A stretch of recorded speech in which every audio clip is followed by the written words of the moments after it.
Assalamualaikum warahmatullahi wabarakatuh. Saya Nur Asri, Prodi PAI Unit B yang dengan NIM 11 2019-028. Saya ingin mempresentasikan makalah saya yang berjudul Penetapan Hukum dan Sumber Hukum pada Masa Fuqaha dan Generasi Kedua. Yang pertama, sistem pelaksanaan generasi fuqaha zaman sekarang. Rasulullah Muhammad SAW merupakan contoh pemimpin luar biasa yang sangat banyak layak untuk kita contoh. Yang melalui sistem kaderisasi yang dibangun olehnya dalam tempo 23 tahun sejak kerasulannya, Islam dapat menyebarkan kelulusan pelosok dunia. Kader-kadernya sebagai pemimpin yang memiliki integritas tinggi dan intelektual yang tidak diragukan, banyak mewarnai sejarah kehidupan manusia. Sebagai contohnya terdiri dari Umar bin Khattab. Ketika menjadi khalifah, pengaruh Islam semakin kuat dan melakukan ekspansi wilayah kekuasaan Islam dalam catatan sejarah sampai pada Kekaisaran Bizantium dan Persia yang meliputi Palestina, Suriah, Iran, dan Turki. Kaderisasi menurut Islam digambarkan sebagai usaha mempersiapkan calon-calon pemimpinnya. Calon pemimpinnya intelek yang memiliki integritas.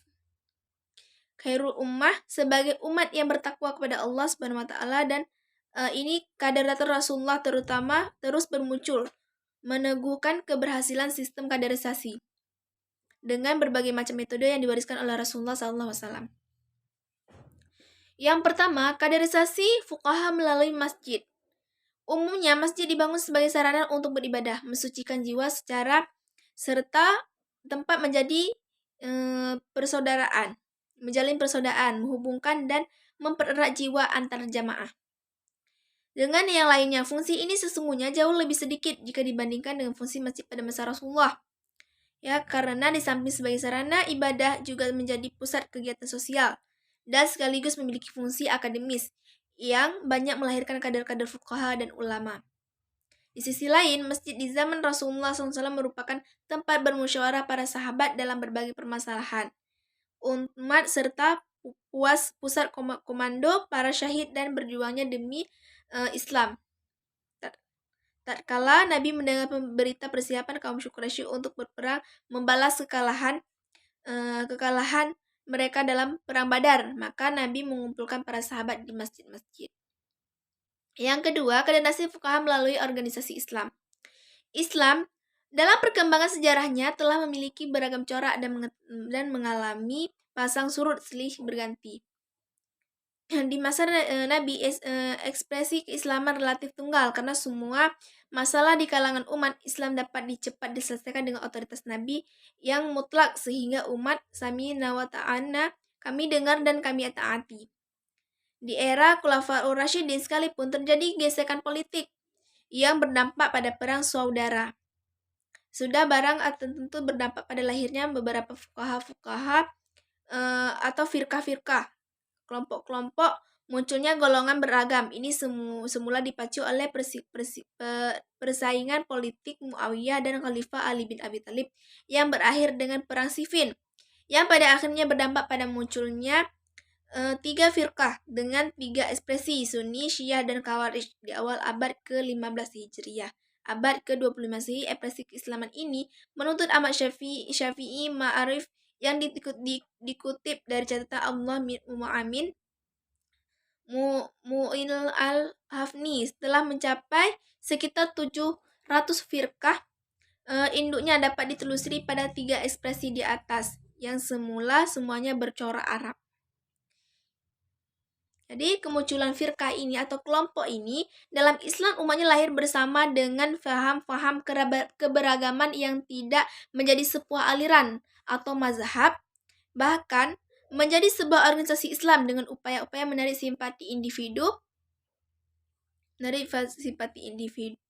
lain dengan melalui perkajian, diskusi, dan kaderisasi. Di Indonesia terdapat beberapa organisasi besar seperti Nahdlatul NU Ulama, yang kedua Muhammadiyah, Majelis Ulama Indonesia MUI, Majelis Mujahidin Indonesia MMI, dan Front Pembela Islam FPI, Hizbur Tahrir Indonesia HTI, dan beberapa organisasi Islam lainnya. Beberapa organisasi tersebut secara rutin melaksanakan kajian-kajian Islam sebagai bentuk penyikapan mereka terhadap kasus sosial, Nahdlatul Ulama dan Batsul Masail. Sementara Muhammadiyah dengan lembaga tarjinya dua jenis aktivitas pengkajian. Dari dua organisasi besar tersebut banyak melahirkan kaderisasi ulama dan fuqaha yang secara kompetitif memiliki kemandirian melakukan ijtihad, baik ijtihad jama'i ataupun ijtihad sebagai konsumsi pribadi. Yang selanjutnya, kaderisasi fuqaha melalui pesantren. Jadi asumsi masyarakat tentang pesantren nampak secara gradual mengalami perubahan. Jadi asumsi awal ada yang menilai bahwa pesantren adalah sebuah pendidikan Islam tradisional yang hanya mengajarkan ilmu agama saja dengan metode pengajaran seorang kiai di pesantren mengajarkan ilmu-ilmu agama dari kitab-kitab kuning standar Al-Kutub Mukarrarah, mulai dari kitab kecil Al-Mabsut, kitab-kitab sedang Al-Mutawasitah, sampai pada kitab-kitab besar atau tingkat tinggi, yaitu Al-Alai.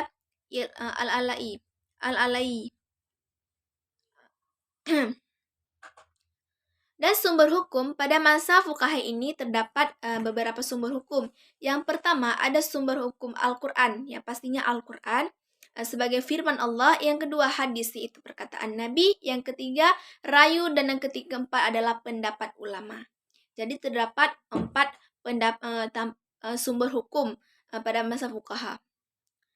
Dan generasi kedua, fuqaha di sini itu adalah seorang ahli fikih.